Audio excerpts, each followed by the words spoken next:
I never imagined the day would come when I'd stand in the middle of the very living room I paid for and feel like a trespasser. But there I was, frozen in place while my son Daniel and his wife, Chloe, stared at me as if I'd stepped into their world uninvited. Daniel spoke first, his voice tight with irritation, the kind of tone he once reserved for strangers who crossed his boundaries. Now he used it on me. He said, "Mom, we've talked about this. Stay out of our marriage.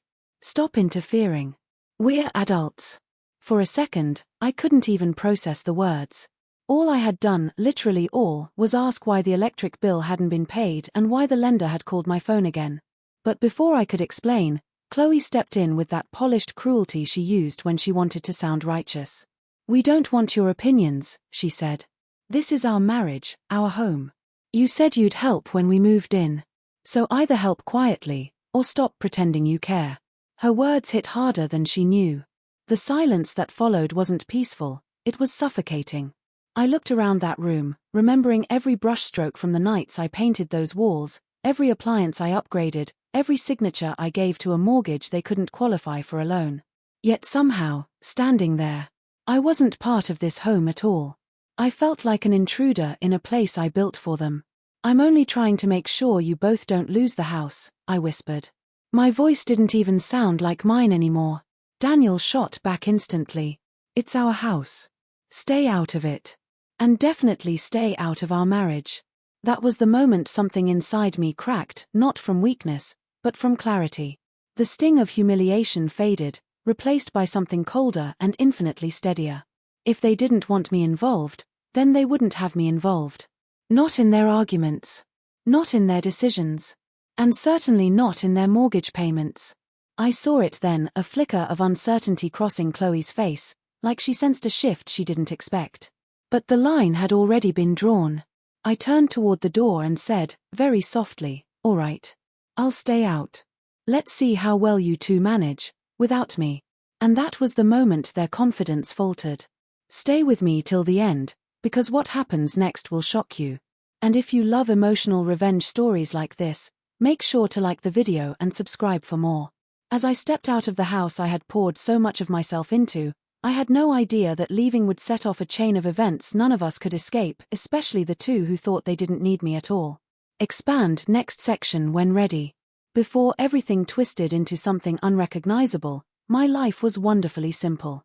After retiring from the local library, my mornings became rituals of peace, warm tea on the porch, the soft rustle of my garden in the breeze, quiet calls with old friends. For the first time in decades, I lived without rushing, without worrying, without carrying the weight of anyone else's future on my shoulders. But my favorite part of those quiet days was always the thought of my son, Daniel. My pride. My miracle. The gentle, thoughtful boy who grew into a man with a soft heart and uncertain footing. Raising him alone after his father passed had forged something stronger than love between us. It felt like the two of us against the world. So when he met Chloe, I opened my arms wide. She was charismatic, stylish, breathtaking in a way that drew people in instantly. But there was something behind her smile, something that never quite reached her eyes. I saw it. I felt it. And still, I ignored it. My son was happy, and that mattered more to me than any uneasy feeling I couldn't name. Life stayed calm for a long while. I helped Daniel buy his first car, coached him through job interviews, and celebrated every small victory. The day he mentioned wanting a home of his own, I saw the boy he used to be, dream-filled and hopeful. I wanted that dream for him more than I wanted anything for myself. But dreams are expensive. Daniel couldn't qualify for a mortgage on his own, and Chloe's credit was worse than he let on. They came to me together, hands clasped, voices soft, promising it would only be temporary. Just a little help. Just until they were stable. I hesitated. Signing my name on such a heavy responsibility felt like walking into a storm with no umbrella. But love makes you believe the best. I signed. Those early days in the house felt magical. I painted walls with them, cooked in their new kitchen, and imagined future grandkids chasing each other down the hallway. I didn't notice the cracks forming. Chloe often said things like, "When the house is fully ours." Daniel dodged every conversation about bills. Letters from the lender always had my name printed first. Some nights, lying awake, I wondered if I was supporting them, or becoming the net they never planned to step off of. Then one night, as I walked past their room, I heard Chloe whisper sharply, "She acts like this house is hers. We need boundaries." And Daniel muttered back, "I know. I'll handle her." I stood there in the dark, heart pounding, feeling the first tremor of the quake that was coming. Expand next section when ready. At first, Martha tried convincing herself the discomfort was temporary, the awkwardness just newlywed adjustment. But the house itself began whispering otherwise. Every time she visited, something she had chosen with love had been moved, replaced, or quietly discarded. The rug she saved for 3 months to buy had vanished. The framed lighthouse photo Daniel adored as a boy was gone too. Chloe brushed it off with a smile that never reached her eyes, saying, "Oh, we're just making the place feel like us now." Yet somehow us never included Martha. One afternoon, Martha arrived with fresh-baked bread, the kind Daniel used to devour in minutes. She knocked gently, waited, then stepped inside. Chloe's laugh drifted from the living room, followed by a sudden hush when she noticed Martha. "You don't have to drop by unannounced," Chloe said, her tone wrapped in sugar but stiff underneath. "It's a married couple's home now." Daniel stood behind her, avoiding Martha's eyes. "Yeah, Mom, just text first." "I did text," she whispered, but neither of them seemed to hear it. The shift became undeniable when the mortgage lender called her directly. "Just confirming that the late payment will be resolved this week," the representative said, as if this were normal. Martha felt her heartbeat stumble. "Late payment." She called Daniel immediately. He answered with the voice of a man talking to a stranger. "Relax. It's one payment." In the background, Chloe muttered, "Stop stressing us. It's our marriage, Martha."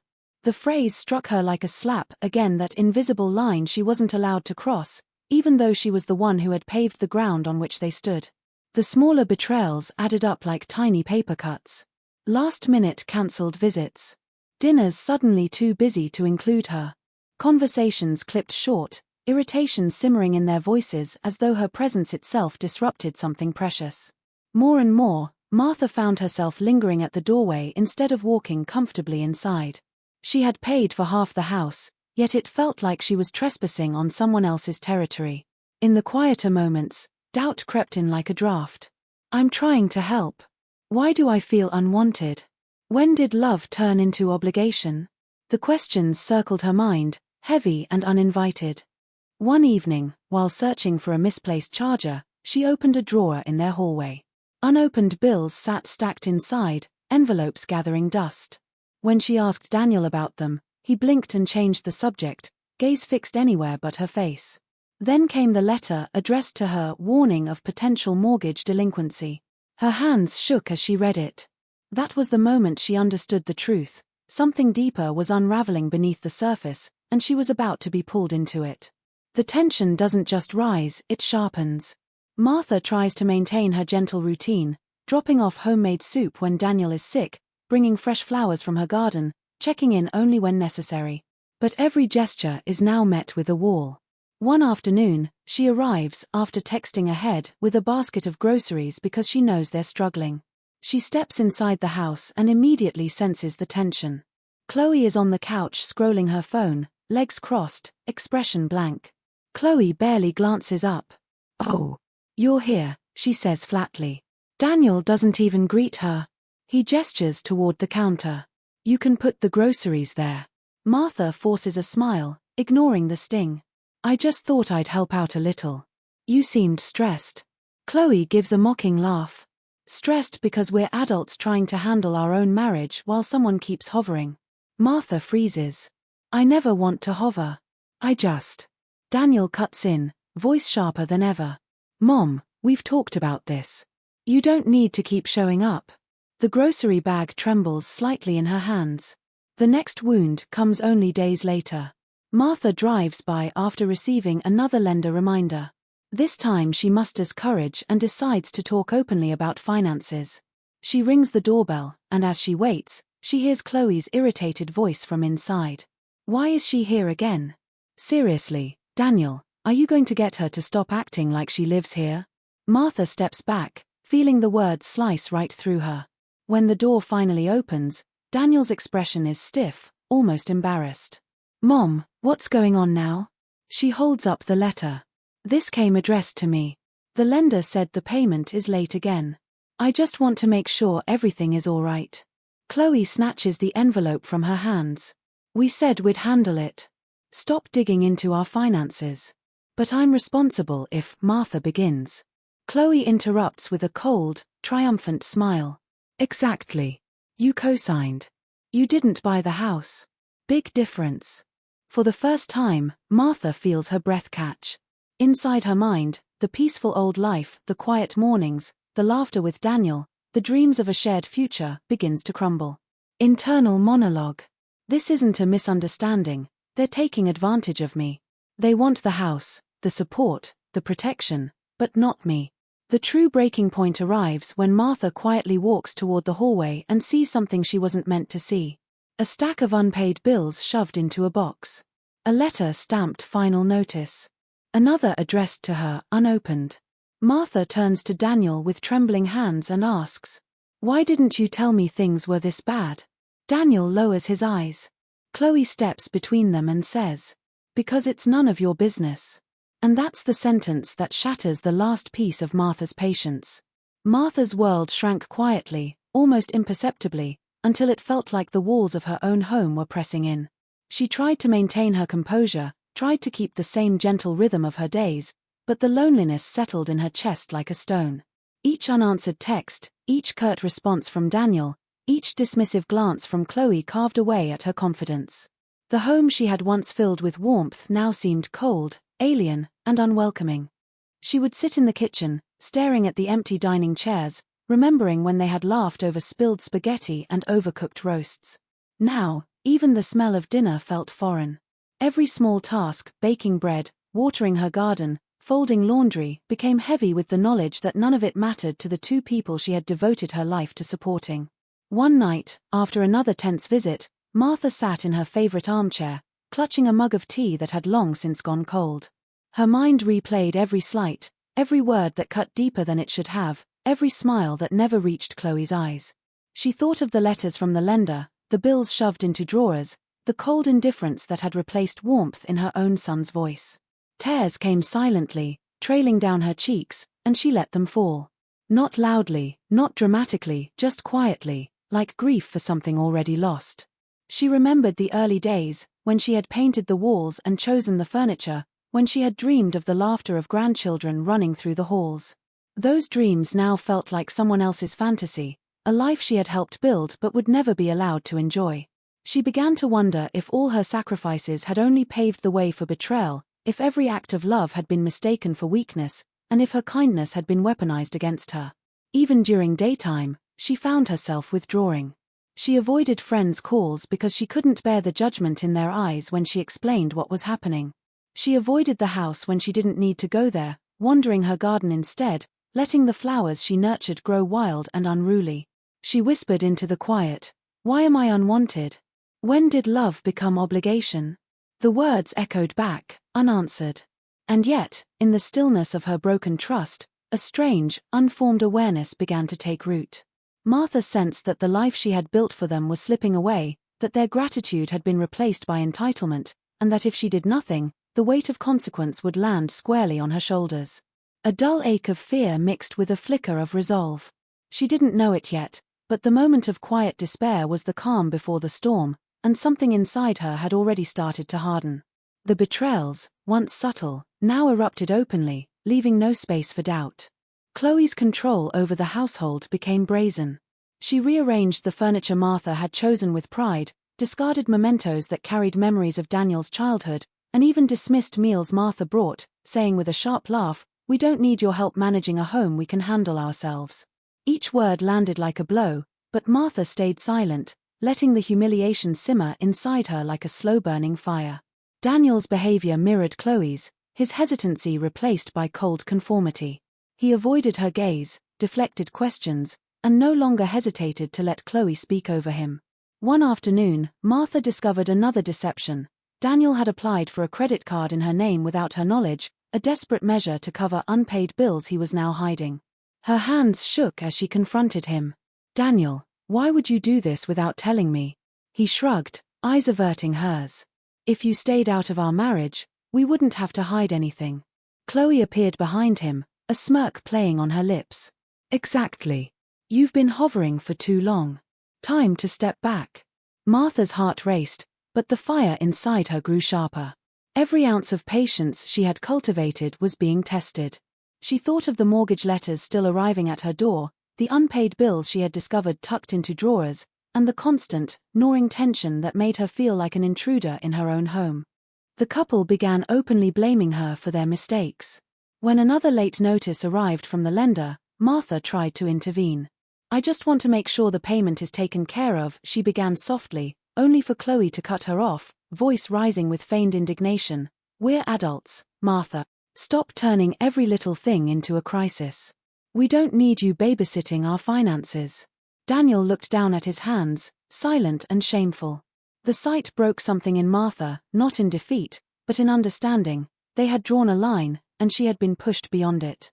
Every act of kindness, every offer to support them, had been met with contempt.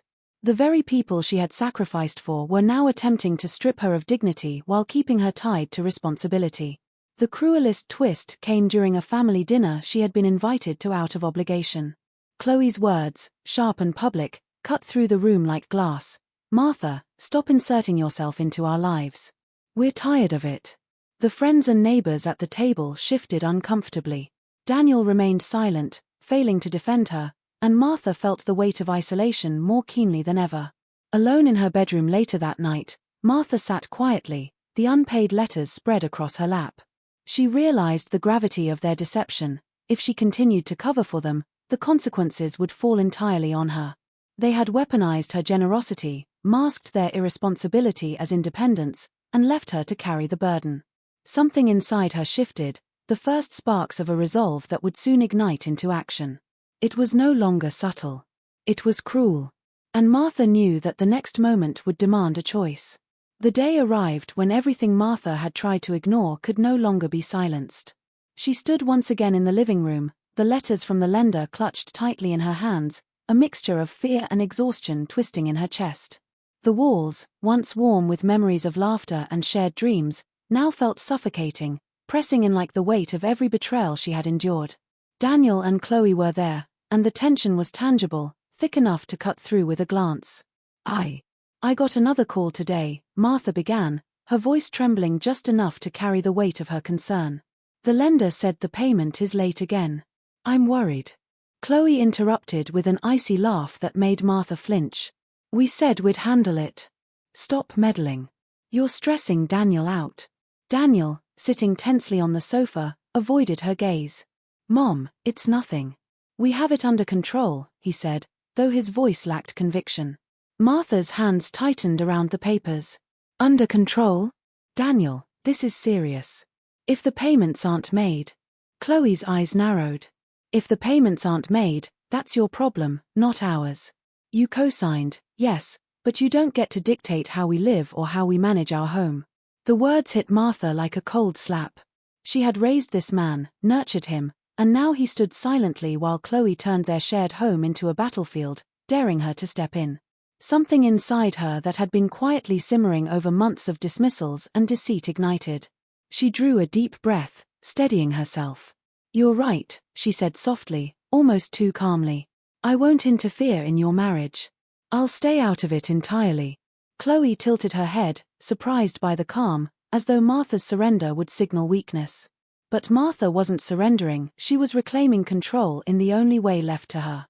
"And since you want independence so badly," Martha continued, her voice gaining strength, "you won't need me in your finances either. I won't pay another bill. I won't cover another oversight. You're responsible for your choices now." Daniel's jaw tightened, and Chloe's smirk faltered, replaced by a flash of panic. They had counted on her compliance, her willingness to carry their burdens quietly, but this was unexpected. Martha turned toward the door, each step measured, each heartbeat steady. "You told me to stay out of your marriage," she said, almost whispering. "Now we'll see how you manage, without me." She opened the door and stepped outside, the afternoon light hitting her face like an unspoken promise. Behind her, Chloe shouted, and Daniel scrambled to catch up, but Martha didn't look back. Inside, the house trembled under the weight of their own choices, a storm they had ignored brewing into full force. Martha's mind was a mix of relief and awakening, the pain of betrayal fused with a quiet, hard resolve. She knew this was the point of no return, the moment when her patience ended and her strategy would begin. The tables had turned, and for the first time in months, she felt power returning to her hands. This was the breaking point. And she would not be ignored again. For the first time in months, Martha felt the fog of fear and helplessness lift. The humiliation, the late-night tears, the constant betrayals, all of it had forged something stronger in her: clarity. She realized that if she truly stepped back, as she had promised, the consequences of Daniel and Chloe's recklessness would fall squarely on them. And she would make sure they understood just how precarious their so-called independence really was. She began quietly gathering information, reviewing the mortgage statements, the past due notices, and the lender's letters that had been ignored. Every unpaid bill, every skipped payment, every missed deadline became a piece of the puzzle. She realized she held the key. The house could only stand as long as the financial responsibility was met. Without her, their foundation was fragile. Martha didn't act out of spite. Her revenge was precise, calculated, and rooted in justice. She allowed them the illusion of freedom while removing her safety net. Bills went unpaid, inquiries from the lender went unanswered. She stayed out of the house, avoided phone calls, and let Daniel and Chloe navigate the financial minefield on their own. The first signs came slowly. Chloe began pacing through rooms, phone pressed to her ear, arguing over payments she had assumed would be covered. Daniel's calls, once casual, became desperate, laced with fear and embarrassment. They were unprepared, overconfident, and exposed. Martha observed quietly from a distance, sipping her tea in the morning sun, the quiet smile on her face the only acknowledgement of the quiet storm she had unleashed. Neighbors noticed the tension, the subtle chaos in what had once seemed a picture-perfect home. Martha's absence became conspicuous, but she refused to intervene. Every ignored reminder, every overdue notice, reinforced her point: support can only be given when it is respected, and love should never be taken for granted. Yet Martha remained morally balanced. She didn't sabotage anything overtly. She didn't steal, destroy, or lie. She simply allowed the natural consequences of irresponsibility to unfold, letting Chloe and Daniel face the reality they had ignored for so long. And the realization hit them hard: independence without accountability was a lesson they couldn't avoid. As weeks passed, their panic grew. Late fees accumulated, calls from the lender became more urgent, and the tension between them escalated. Every argument echoed through the house they had thought was entirely theirs. And through it all, Martha stayed calm, detached, and unshaken, knowing that the justice she had orchestrated was neither cruel nor reckless, it was simply the truth reflected back at them. For the first time in months, Martha felt a quiet sense of satisfaction. Not vengeance for its own sake, but the fulfillment of fairness. She had stepped back, and in doing so, reminded them of a fundamental truth: those who take for granted the generosity of others must eventually face the consequences of their own choices. The aftermath of Martha's withdrawal hit Daniel and Chloe harder than they ever anticipated. Bills piled up, late notices multiplied, and the lender's warnings became urgent and relentless. Their arguments, once private, spilled over into tense conversations with neighbors and friends. Pride, which had fueled their dismissiveness, gave way to panic. Chloe's sharpness dulled as she realized that the independence she had boasted about came with real responsibility, and they were failing spectacularly. Daniel, who had once avoided confrontation, began to understand the weight of his mother's presence in their lives. Without her guidance, without her support, every small misstep now had consequences. He stayed up at night reviewing statements, making frantic calls, and finally, for the first time in years, he acknowledged to himself how much he had taken Martha for granted. The turning point came when a formal notice of potential foreclosure arrived. Panic overtook arrogance. Chloe turned to Daniel, her voice unsteady for the first time. We can't do this alone." Daniel didn't argue. He picked up the phone and called Martha, voice low, hesitant, and apologetic. "Mom, we need your help. We can't manage this without you." Martha listened, calm but resolute. She agreed to help, but not without conditions. Responsibility would be shared, respect would be returned, and boundaries acknowledged. Chloe and Daniel learned quickly that generosity could not be taken for granted, and that love and support must be accompanied by accountability. In the weeks that followed, they worked together to stabilize the payments and address overdue bills. Martha remained involved, but the dynamic had shifted. The house, once a stage for subtle betrayals and tension, became a place of cautious respect. Daniel and Chloe's reliance on her was no longer blind or entitled, it was earned through acknowledgement of their mistakes and willingness to change. Martha, meanwhile, regained a sense of peace. She no longer felt invisible or undervalued. The quiet satisfaction of seeing justice unfold naturally, without malice, reinforced a truth she had long held: true respect must be mutual, and lessons learned through experience are often the most powerful. For the first time in years, she could sit in her garden, sip her tea, and breathe. The storm had passed, and for once, Martha felt entirely herself again. Looking back, Martha understood that love and generosity are not weaknesses, they are choices, and like all choices, they demand respect.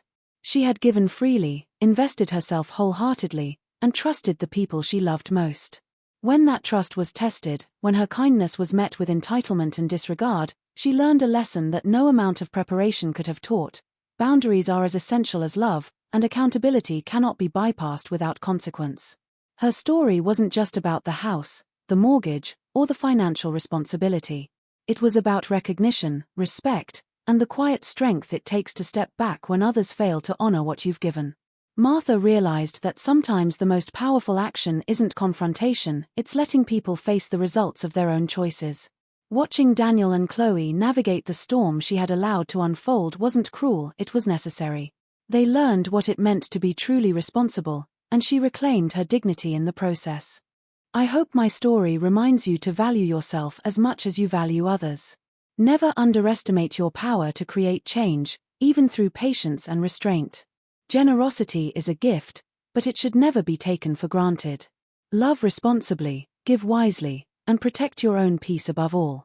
And as for me, I finally learned that stepping back doesn't mean giving up, it means reclaiming the control and respect that were always mine.